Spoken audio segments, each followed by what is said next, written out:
You know, prayer is like breathing. You can pray while you walk. You can pray while you drive. You can pray while you're in between work. Naa kay 5 minutes break. You can talk to God. You can talk to God anytime at anywhere. Make your prayer life so strong that ang kaaway magpadulong pa lang ang iyang target sa imoa masunog na tungod sa imong strong kay nga prayer. Dili kinahanglan na, yes, there are times na kinahanglan ka mag-pray and fast. But, make prayer a lifestyle. That you pray as you go. Kabalok ka that you're connected to the vine. Lord, tabangi ko ani, Lord, saon ako ni, naglisod ko karon. Like, grabe, gusto na kay ka masuko. But tell it to God, Holy Spirit, tabangi ko, gusto na dyan ko masuko. Tagaay ko self-control. That's prayer.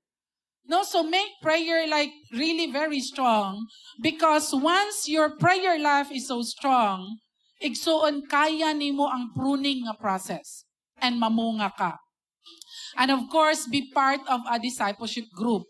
Your Bible study group is so vital na kinahanglan kaayo ni siya para ka mahimong mamunga. No, balik-balikon yun ako ni 11 years na ta diri sa church.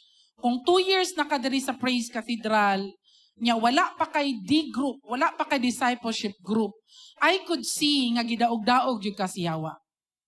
Daog-daogon jud ka sayawa igsoon. Kabalo ba mo unsa kalig-on kung grupo mo, kung grupo ta? Dili ka basta-basta matinag sa kaaway. Pero ngano man nga nakabati man ka nga miserable ka, nga murag wa kay kalipay, nga murag ganig wala gipasagdan kas Ginoo.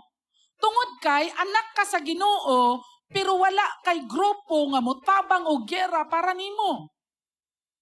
Ingana ka powerful ang discipleship group.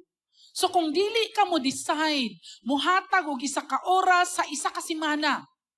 Imagine daog-daogon ka sa yawa sa tibuok semana.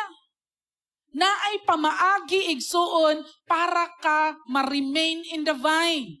And klaro gyud kay na nga gitudlo ni Jesus.